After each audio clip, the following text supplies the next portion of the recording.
Ari, o caminho do meio também se refere ao Tao, budismo, shintoísmo e demais filosofias orientais, além também da referência ao Mago Cinza? Sim, como eu estava te comentando, as grandes referências que a gente tem pelo caminho do meio, elas são orientais. E todas elas circundam ali, budismo, shintoísmo, tal. Embora eu veja que a origem aqui desse caminho do meio, para muitos dos yogis, dos monges que estavam envolvidos, estão envolvidos até hoje nessa proposta, seja o que eles chamam da procura do nirvana. Né? A acesse, que nós chamamos aqui no Ocidente, o ascender. E de uns tempos para cá, as pessoas passaram a chamar esse processo de sair da Matrix, conseguir escapar, fugir, essa coisa toda. Né? Essas técnicas, de fato, elas ajudaram bastante muitas dessas pessoas praticantes aqui dessas liturgias, dessas religiões, a gente pode chamar dessa maneira, embora essas daqui eu tenha até uma certa dificuldade de chamar de religião. Embora haja algum dogma aqui no budismo, talvez é daquelas que está mais distante dessa palavra, religião. Né? Mas assim, qual é o meu senão com relação a esse objetivo do caminho do meio centrado aqui nessas religiões? É acesse, é fugir da realidade, é ir por nirvana. Né? Olha, de novo, ao que a gente pensa saber, pouquíssimas consciências conseguiram sair daqui dessa realidade seguindo essa métrica, essa técnica ou qualquer outra.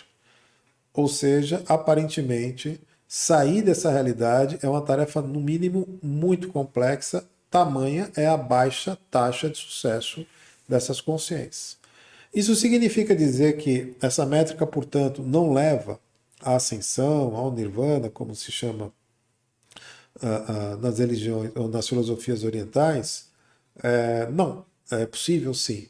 Mas penso eu que o grande ganho de todos esses que pelejaram e pelejam nesse caminho, mesmo que seja com esse objetivo não muito crível, que é sair da realidade, etc., etc., seja a melhora de lidar com a própria realidade. Vocês perceberão que, sem sombra de dúvida, o caminho do meio, ele melhora muito a qualidade de vida enquanto estamos tendo que lidar com essa realidade. Porque entenda, como essa realidade ela é positiva e negativa, você estar nesses extremos, adotar algum desses extremos, significa que você não adotou o outro. Significa que você está em estado de insatisfação com outro polo. Naturalmente as coisas vão ficar difíceis para você. Naturalmente vão ficar difíceis. Embora a gente veja muita negatividade no mundo e supostamente muitas pessoas que são negativas com relativo sucesso, tipo de coisa, não é bem assim a coisa não, tá? Então, esse princípio, embora que eu não concorde muito com o Mago Cinza, né? Muito difícil de se existir, irmão, muito difícil. A maioria dos magos aqui, ou eles estão numa polaridade ou estão em outra. Dificilmente você vê alguém aqui, pelo menos em carne. Eu conheço alguns casos aqui de alguns magos mestres aqui nos planos astrais, espirituais, coisa e tal. Aqueles são os mais próximos que eu conheci de magos cinzas. E não me reconheço como um, tá? Não porque eu não procure isso, né? Caminho do centro, tal, coisa que eu recomendo. Mas é bem difícil aqui na matéria a gente manter a perseverança nisso. Esse é o problema. O problema não é você optar, é bastante natural, até bastante lógico essa história de caminho no meio, mas como se manter nisso? Né? Então a gente não persevera nesse caminho. Então, ora a gente está no positivo, ora está no negativo, né? Todos nós estamos nisso. Talvez, no meu caso, um pouquinho menos aflito, né? Um pouquinho menos vibrando, tanto como de outros colegas magos aí, mas dificilmente aqui. Espero chegar um dia aqui no caminho do Mago Cinza. Obrigado aqui, irmão, pela sua pergunta. Tem mais aí, Caio? Tem o da Dori Fock também. Obrigado aqui, Dori, pela sua participação. Professor, a umidade mais apropriada para o aprendizado e exercício da magia? Não. Não há. Essa daqui eu já respondo já de bate-pronto, tá? Evidentemente, quando o indivíduo está nas suas fases muito infantis, penso que não é apropriado gastar a energia desse momento necessário para outros aprendizados nesse caminho. Mas assim, até um tempo atrás, pelo menos quando eu fazia apenas iniciação aqui em Magia do Fogo, aliás, tem uma grande notícia para vocês aqui com Magia do Fogo. Tá no finalzinho aqui da nossa live, a gente vai estar falando disso. Então aguardem aqui vocês que a gente vai fazer um anúncio aqui sobre cursos iniciáticos, iniciação mesmo, de magia divina, tá? Então quem ficar aqui na live, aproveita aqui, fica até o final que a gente vai dar os toques aqui sobre o lançamento aqui do nosso terceiro nível de iniciações dentro da Escola de Magia. Mas quando eu fazia as iniciações das pessoas, eu não sugeria para menor de idade, por exemplo. Né? Não porque isso tem algum problema com a magia, mas como existem algumas interpretações muito malucas que se tem por aí sobre direito, enfim, menor, esse tipo de coisa, eu nunca achei muito apropriado. Não a magia, mas as iniciações. Né? Eu nunca achei muito legal que menores de idade se iniciassem, porque seus pais podem ter algum problema com isso, alguma coisa nesse sentido. Não há problema nenhum com isso, mas família é família, né? Então é sempre importante ter isso. Fora isso, qualquer idade, qualquer momento, até porque, assim, eu tenho certeza e convicção que até o meu último momento da minha vida eu vou estar estudando magia. Então, comecei cedo, vou terminar tarde. É um processo contínuo, irmão, né?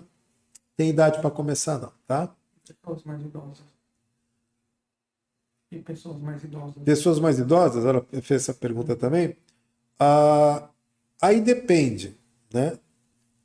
Em função de algumas práticas. Então, por exemplo, você vai perceber aqui que em magia iniciática, em magia divina, existem algumas coisas que são trabalhosas do ponto de vista físico para fazer ativação. Ajoelhar, movimentos, esse tipo de coisa. Então, eventualmente, a depender do estado de saúde e a idade avançada dessa pessoa, pode ter alguma limitação quanto a isso. Ao estudo, nunca, jamais. Enquanto a pessoa tiver a sua capacidade cognitiva, se eu pudesse indicar gastar esses neurônios com alguma coisa, gaste com magia. Aprenda magia até o seu último dia de vida. Aí. Linda Luara também, obrigado, Luara. Obrigado aqui pela sua presença, por sua participação. Qual a relação da frequência do verde com o equilíbrio ou meio? Vamos lá, boa pergunta. Até porque eu indiquei aqui a vela verde e falei a reza, mas não falei o santo. Né? A vela verde, a cor verde, perdão. E quando eu falo verde, é aquele verde mais mata, tá? Aquele verde mais folha. Não é esse verde muito clarinho, não. Esse verde mais folha. Ela é uma energia vibratória que está muito, muito, muito associada a conhecimento e à nossa própria necessidade de captar conhecimento. Toda vez que você ativar isso, você vai entrar melhor nessa frequência. Como o caminho do meio tem muito a ver com autoconhecimento, com autogestão de si próprio, entendimento, é por isso que a gente indica aqui a vela verde. Esse daqui é o contexto, tá, Luara? Obrigado, irmã. Tem mais uma perguntinha aqui da Luara também. As consciências que escolhem o caminho do meio tendem a permanecer no meio, na erraticidade após a morte? Poderia ser, né? Poderia ser. Mas não é não. Não é não. As polaridades do meio na erraticidade espiritual, elas são justamente para aquelas consciências que não se encontraram. Justamente o contrário do que seja o caminho do meio aqui na vida. O caminho do meio, ele vai fazer com que o indivíduo ele melhor aceite as suas tendências, melhor aceite o seu momento, porque o caminho, porque como a própria frase fala, o meio está no caminho. Significa o quê? Que isso é uma jornada. O meu meio hoje pode não ser o de amanhã e tudo mais. A erraticidade espiritual, as consciências que são alocadas no meio, né, o que chamam aqui dos umbrais, esse tipo de coisa, elas são para consciências que não se definiram, né? Não aceitaram a sua própria natureza, não aceitaram a sua própria polaridade e estão nesse meio de jogo aqui. Não é disso que busca o caminho do meio. O caminho do meio busca que você encontre a centralidade na sua natureza, no seu momento, naquilo que você amealhou. Naturalmente, quem estiver no caminho do meio vai ou estar numa realidade positiva ou numa realidade negativa pela própria sintonia com a sua natureza, tá bom? Mais uma perguntinha aqui do Moisés Lobo. Ari, será que o Cavaleiro da Estrela Guia, da história citada por Rubens Saraceni, é um mago cinzento? Bom, deixa eu contextualizar aqui os irmãos aqui sobre essa pergunta aqui do Moisés Lobo. O Cavaleiro da Estrela Guia, ele é um livro, na verdade uma trilogia. Agora, se eu não me engano, a última edição ele está num livro só, tá grosso, tá dessa idade, que juntou as histórias aqui desse personagem, que é o Cavaleiro da Estrela Guia. Fica aqui a minha grande dica para vocês. Quem puder, leia um dos maiores romances de Rubens Saraceni.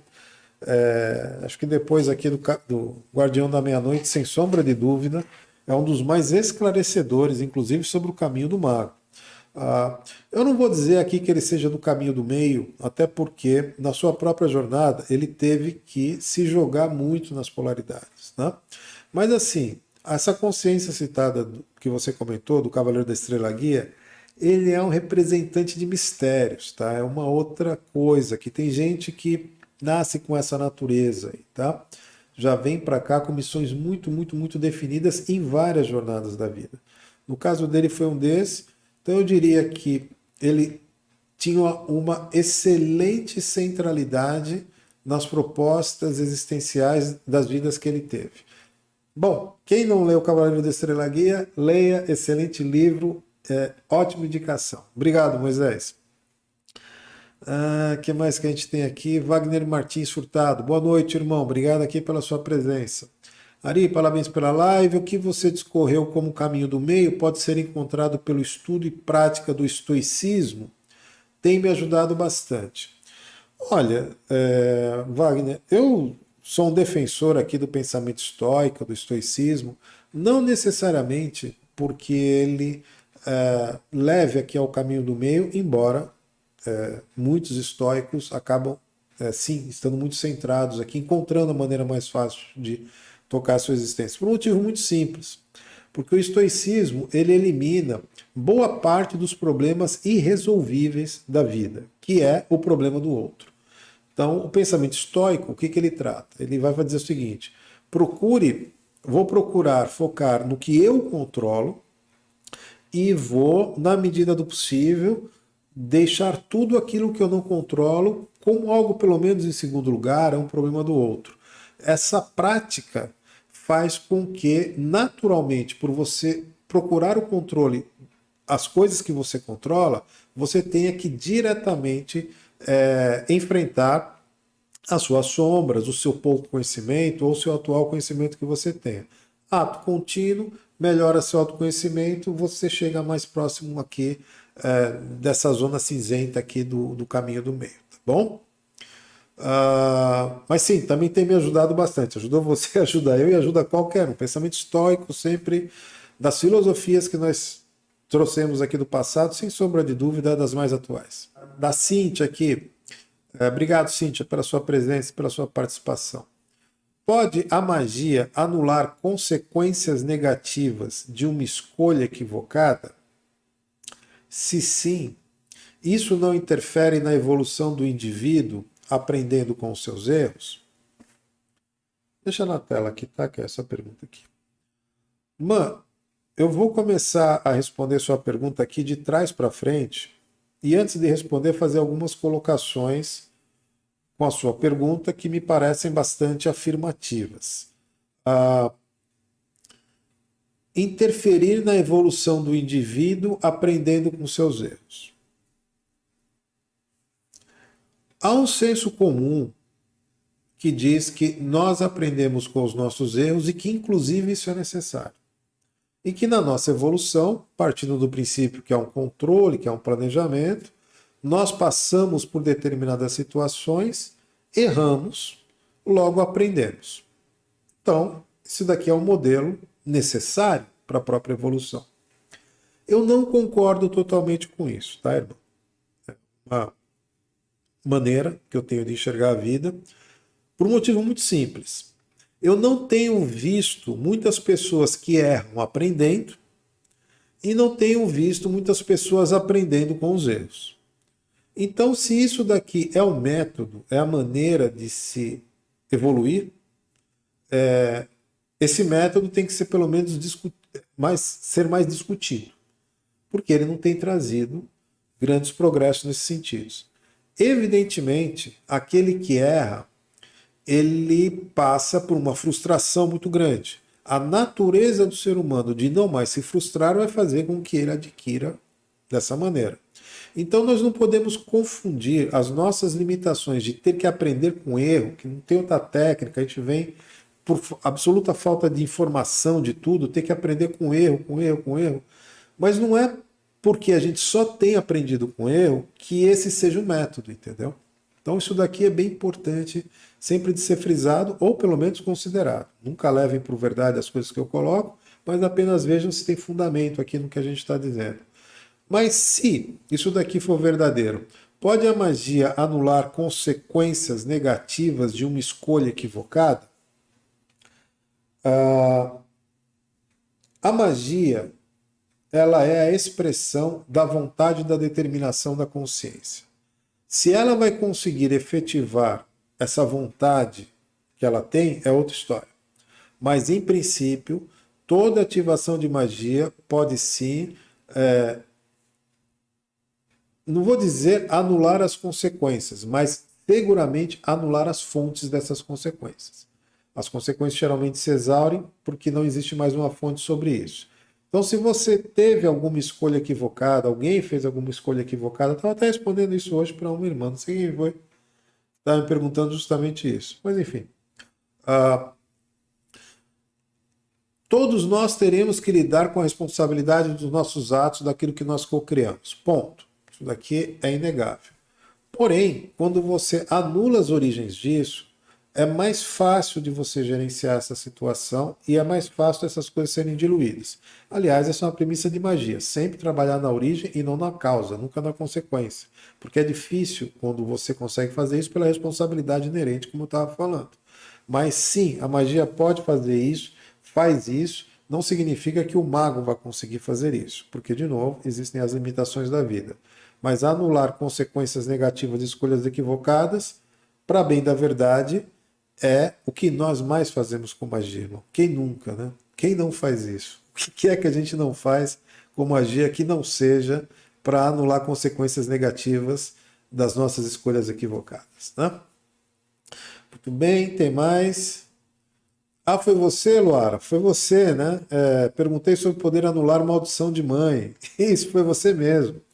Luara fez um questionamento. Deixa eu aproveitar aqui, já que está fazendo pergunta e resposta, deixar de forma mais pública essa resposta que eu dei para ela. Ela tinha feito uma pergunta, perguntando aqui, né, se as determinações que pais e mães fazem para seus filhos, e ela falava no aspecto negativo, né, maldições, alguma coisa assim, isso poderia, de certa forma, pegar de uma forma mais fácil, alguma coisa assim. E eu comentava com ela que no caso de pais e mães, isso é ainda pior. Se as maldições e benções da vida elas já funcionam, mim para fulano, para Beltrano e tudo mais, muito mais para as coisas que são responsabilidade direta da minha cocriação. Sejam as minhas ideias, sejam os meus pensamentos, sejam os meus projetos, ou seja, o co-criador, dentro dessa realidade, ele tem alguma ascendência sobre a coisa criada. Vamos colocar dessa maneira. Embora a coisa criada tenha toda a autonomia de conduzir a sua existência. Quando a gente olha assim de forma abstrata, subjetiva, a coisa não fica concreta, é difícil de entender. Mas aqui no exemplo claro, pais e filhos. Então, um pai, ele tem sim, um pai e uma mãe, tem sim uma ascendência determinística, vamos colocar assim, pelo seu filho, porque é a coisa criada. Nesse sentido, as intenções que se dão para pais e filhos, particularmente das mães, eventualmente eu penso que seja em função dos períodos de gestação, que cria um vínculo muito grande, me parece que é isso. De fato, isso tem uma força, vamos colocar assim, maior do que de outras pessoas. E é por isso que a tal da praga de mãe pega. E como pega, né? Já perceberam isso? Ah, minha mãe falou, parece uma praga. É mais ou menos por aí. Parece que as intenções das mães para seus filhos têm ainda um peso maior do que seus pais para seus filhos. Mas, de novo, não é uma questão relacionada à nossa humanidade, à nossa paternidade. mas magicamente falando tem a ver com a ascendência alguma ascendência maior que o co-criador tem sobre a coisa criada, seja ela qual for. Tá bom? Obrigado aqui pela lembrança, Luara, a gente ajudou um pouquinho as pessoas com essa resposta aqui. Tem mais aqui de quem? Do Torque Orion. Obrigado, irmão, pela sua presença aqui na nossa live na sexta-feira. De repente eu começo a sentir que estava muito polarizado no negativo. Estar no meio pode ser uma ida para o positivo? Já é uma jornada, né? Então, se você está no negativo, você se desloca para o meio, naturalmente você vai estar se positivando um pouco mais. Mas assim, eu não sou daqueles que defendem o positivismo como um caminho em si mesmo. Né? Eu tenho que estar positivo, tenho que estar positivo, até porque essa palavra positivo e negativo está tomando, né? Está sendo muito banalizada. Então vamos colocar dentro do nosso contexto. Negativo é ativo, positivo é passivo.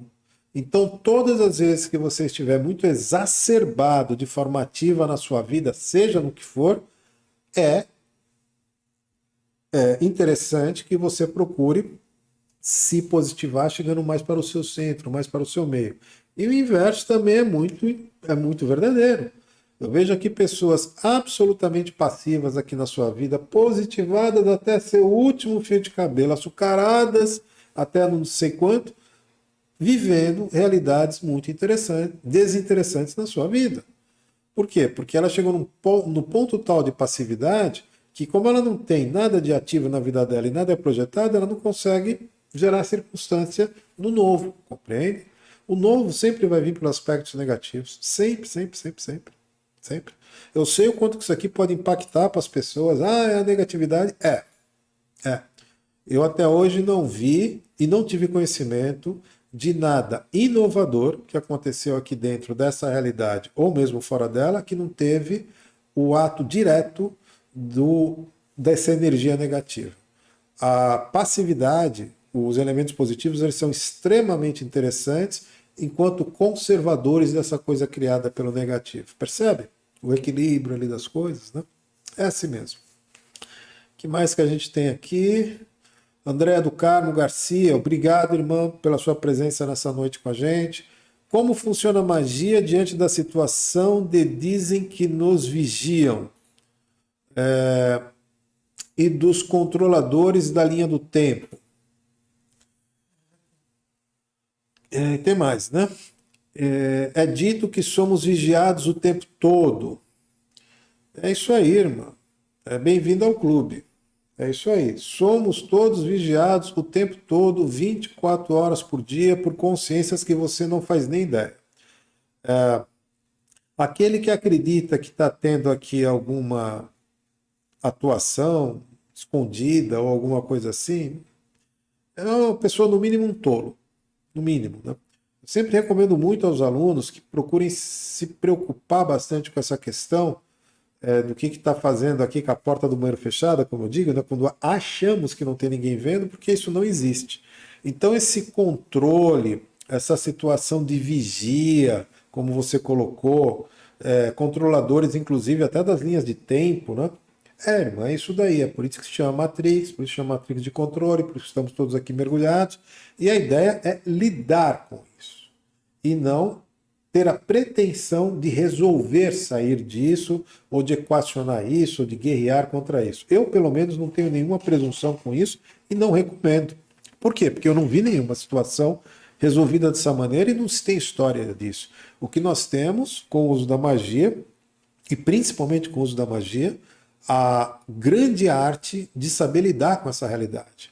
Ela sim traz um certo nível de controle para a nossa vida, tira os holofotes de consciências negativas que sim nos vigiam excessivamente e que trazem aqui ao mago uma possibilidade melhor dele lidar com a linha do tempo da sua jornada. Então, nesse sentido, ajuda, mas procure não ter essa visão de que assim a magia ou qualquer outra técnica consegue combater essas consciências aí que você citou, tá? Eu não conheci nenhuma técnica até agora e ninguém que conseguiu vencer isso, porque isso não é para ser vencido, isso é para ser amalgamado, Isso é para ser dissolvido na linha do tempo.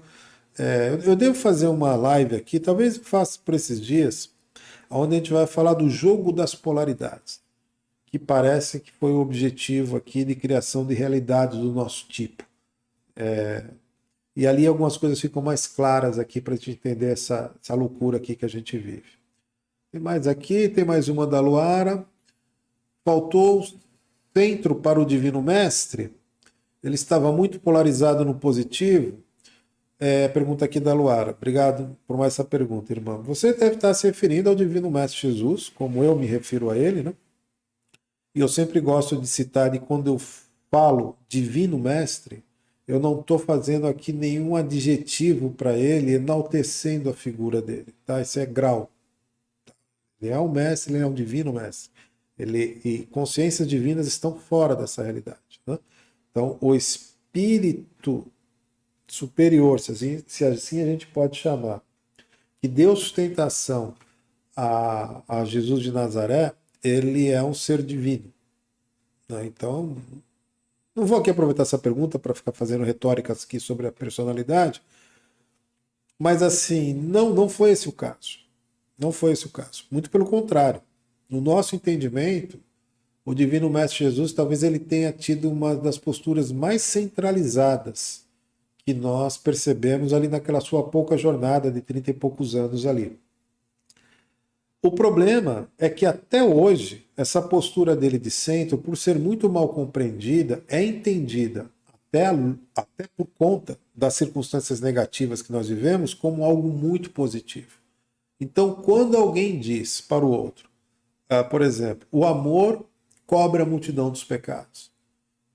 Frase que aparentemente foi parafraseada ao Divino Mestre Jesus. Isso é de uma grandeza tão grande que nós associamos isso ao que seja positivo. Não, não é. Isso é uma coisa bem evidente, bem centrada, bastante óbvia, mas que, de novo, pela negatividade que a gente vê e viu, associa isso a uma pessoa muito positivada, muito polarizada no positivo. Não é isso, não. O seu próprio cárcere, essa coisa toda, as suas escolhas, na sua decisão de ir para o Calvário, essa coisa toda, parece ser coisa de gente muito positiva. Porque, de novo, o nosso problema é que a gente associa bem com positivo e mal com negativo. Não, pelo contrário. Talvez a figura do Divino Mestre Jesus tenha sido uma das maiores referências de meio que a gente tem.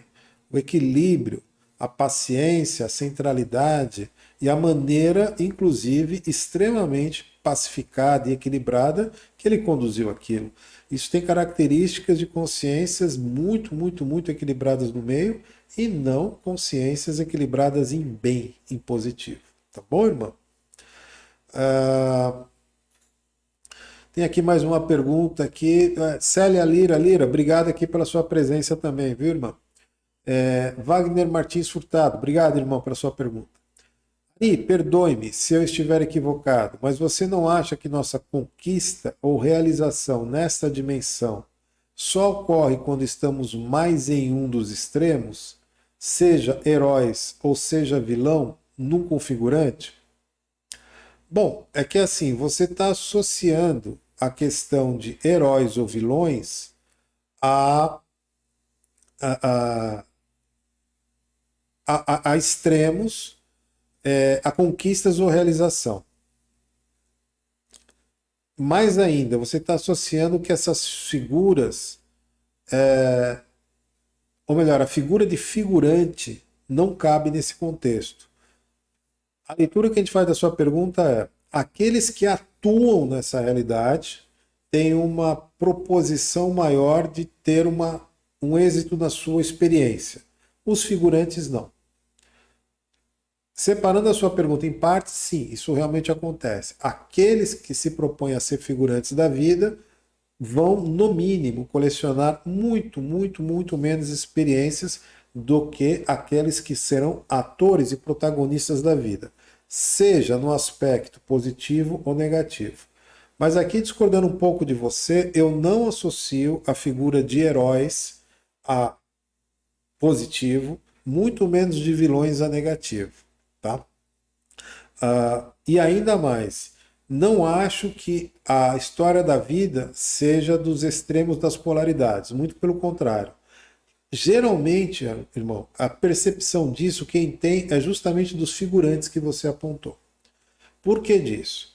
Porque o figurante, o coadjuvante da vida, aquele que não quer subir no palco da vida, exercer efetivamente a sua experiência prática do existir, ele tende a admirar de forma açucarada ou apimentada as interpretações teatrais dos outros.